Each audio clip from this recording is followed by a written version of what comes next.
Star Wars Episode 3, Revenge of the Sith, was released on May 19th, 2005. A little over 10 years ago, which blows my mind. I saw Revenge of the Sith at midnight with my buddies.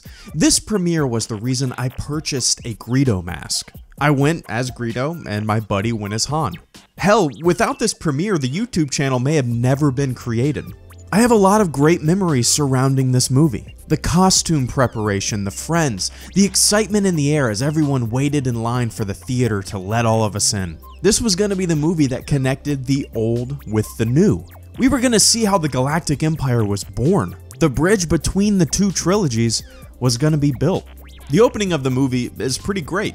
The audience gets dumped right in the middle of a giant space battle. There was a lot of really great shots in this sequence. The music sets the pace. The cooperation between Anakin and Obi-Wan is an enjoyable watch. Hell, even the buzz droid sequence is fun. Yeah, it was goofy as hell, but it was fun and lighthearted. And then Obi-Wan and Anakin crash land in a hangar, and Obi-Wan jumps out of his spaceship like a cartoon. And they cut down a bunch of battle droids like they're made out of paper. The droid enemies throughout the prequel trilogy always felt dumb to me. They never created tension. They seemed to be there just to rack up some easy kills, show some spectacle, and give an excuse for more lightsaber swinging. Droid armies. I mean, it's a cool idea, but they just needed to be tougher, less comical. You need bad guys that feel menacing, that feel ferocious. The only bad guy that felt real and merciless throughout the entire movie was Palpatine. He was great. General Grievous was a dupe. His character is a joke. And once again, I'm talking about the movies. Whatever happened in the EU and the Clone Wars does not count. You need a solid film villain. General Grievous was an idiot, a boring dummy. Count Dooku. The only good thing about Count Dooku was that he was used to show Anakin's turn to the dark side. He got his head cut right off. When the Emperor told Anakin to kill Dooku, it was really a great scene. Something like this is a good way to show Anakin's change. Show that he's becoming a puppet. Show what he is capable of. It paves the way for a lot of Anakin's egregious acts in Revenge of the Sith. The best thing in Revenge of the Sith was the Emperor. No question. Ian McDiarmid knocked it out of the park. He was evil, manipulative, and the best part of the entire movie. He was one of the main things that the movie focused on, but honestly, I wish there was more. And not more fighting or flippy-doos and lightning fingers, but more manipulation. More of the evil stuff. I wish Anakin and Obi-Wan's relationship went south a lot earlier in the movie. I wish they broke away from one another at the beginning. I wish Order 66 happened sooner. It's not until about halfway through the movie that the lines are drawn in the sand and the Emperor is revealed to be the puppet master. I mean, the entire side quest of Obi-Wan riding the dinosaur and fighting General Grievous's army and fighting General Grievous's lightsaber arms was pure spectacle, unnecessary, and could have been chopped. That entire sequence always felt like filler to me. We need Obi-Wan to do something. What can we have Obi-Wan do? Well, how about we send him and only him to single-handedly take down the enemy's leading general? Okay. Throughout the entire movie, it always felt like they were trying to figure out what to do with Obi-Wan. Yeah, of course you need him in the movie, but it always felt like he wasn't a part of the narrative. Just sent around for a few scenes here and there. His sole purpose for being in the movie just seems to be simply to have a giant lightsaber fight at the end of the movie. Everything else he did was really just filler. Didn't impact the story all that much. They just needed him to do something. So, the lightsaber fights. The fight with Anakin and Obi-Wan against Dooku, hey, that wasn't all that bad. I mean, Obi-Wan was out of commission early on in the fight, and he probably should have been paralyzed from the waist down after Dooku dropped the floor on him, but whatever. Once again, it felt like Obi-Wan's role in the movie was filler. They didn't really know what to do with him. This lightsaber fight, compared to some of the others, was actually quite grounded. It wasn't too over the top, and it served a purpose. The duel between Obi-Wan and General Grievous? The duel between Palpatine and the Jedi actually felt pretty grounded too.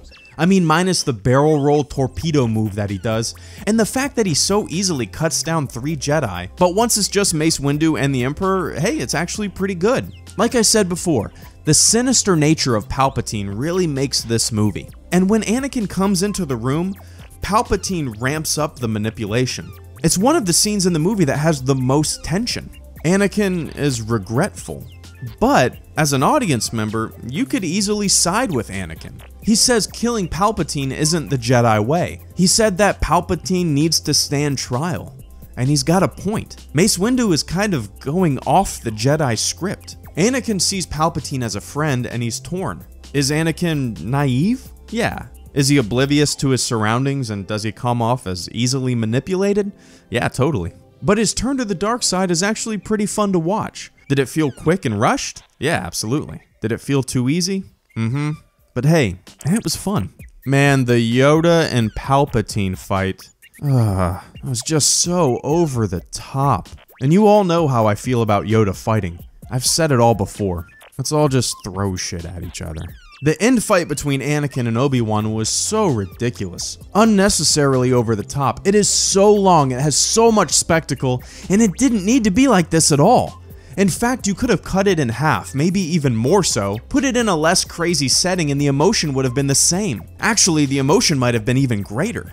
Did it need to be like this? I mean, it felt like the ending of Man of Steel. Shit falling everywhere, video game action, hopping on floating lava rocks, swinging like Tarzan on wires while still holding onto their lightsaber and fighting. Sure, there are some really cool, fantastic visuals, little cuts here and there, but overall, I think the spectacle actually took away from the emotion between characters. Maybe that's just me. The end of the fight where Anakin is on fire and Obi-Wan is standing there letting him die, that was great. A lot of emotion, great acting. But the giant over-the-top fight before that? Man, that was unnecessary. Did it look cool? Yeah, I guess. Did we need it to be like that? Not at all. There's more tension and emotion at the end of Return of the Jedi when Luke confronts the Emperor and Vader. And that was really just in one room. It is a way more powerful scene. I don't know about you guys, but for me, the lightsaber fight on Mustafar is actually boring. The most insane visuals ever flashing on the screen non-stop for almost 20 minutes. And I just get bored. I shouldn't get bored, right? I mean, imagine someone from 1950 watching this. They'd shit their fucking pants. But me in spoiled old 2015, I need something more than just flashy visuals. Call me crazy, but I need some heart. I need some emotion, some character. I need all that shit to stay interested. Is Revenge of the Sith the best Star Wars prequel? Yeah, I'd say so. It's not my personal favorite, but I can recognize and admit that it's probably the best out of the three. It has a very dark tone to it, something that was needed. Did we need Anakin killing kids? Nah, but I guess you kinda have to close the plot hole somehow. Like I said before, Palpatine stole the show. He was great. I like the idea of something like Order 66, an army of clones being programmed to shift their focus towards a new enemy. I enjoy that. Cool concept. For me, Padme's role kind of felt like Obi-Wan's role. Of course she had to be there, but she didn't do too much. She was pretty easily manipulated too, until the end on Mustafar where she tells Anakin that he's breaking her heart. Sorry, but if I found out someone I knew killed kids and did all this other crazy shit, I wouldn't want a hug. But I guess love is a path to the dark side or something and she loves him and whatever. The idea of Anakin wanting his powers to protect those around him, I like it. The concept of turning into something evil through wanting to protect those you love, I get it. You can justify your actions by telling yourself that you're keeping people safe. As a concept, this is great. Is it explored enough? Maybe. But I think this concept should have been heavily focused on. I would have much rather had more interesting dialogue between Palpatine and Anakin exploring this concept than Obi-Wan riding a dinosaur and chasing a hula hoop motorcycle. Oh well. Chewbacca knowing Yoda is dumb. I've said it a million times now. Not everything has to be connected. I clearly remember sitting in the theater while Anakin was being put in the Vader costume, while him and the Emperor were looking out at the Death Star being built, while the Imperial fleet was amassing. It's hard not to get chills, but this short little moment of nostalgia wasn't enough to make me fully love this movie. Seeing Uncle Owen and Aunt Beru staring out at the twin sons holding baby Luke, watching Obi-Wan go into hiding, was great. It taped up the box and handed you the original trilogy. And that's what I remember most about this movie. Not the movie itself, but the ending. The parts that remind me of what I love. The parts that remind me of the original trilogy. I vividly remember the feeling of everything I didn't like about the movie being washed away by this little blast of nostalgia. And that's a goofy thing to say, I know. You shouldn't enjoy a movie based on the last couple of minutes that connect it to something else, but that was my initial reaction. And 10 years later, I still have that feeling in the back of my head. The movie has its moments, it has some really fun bits, but it's not that great. And then I remember the final few minutes, and I find myself giving it a pass. I admit, that's pretty dumb. But hey, I can't help it. Revenge of the Sith is probably the best prequel movie. But why? I don't know. For me, it might just be because of that small ending connection and the conclusion that sets up what I love. Sith had some fun moments, but it always felt like it didn't know what to do.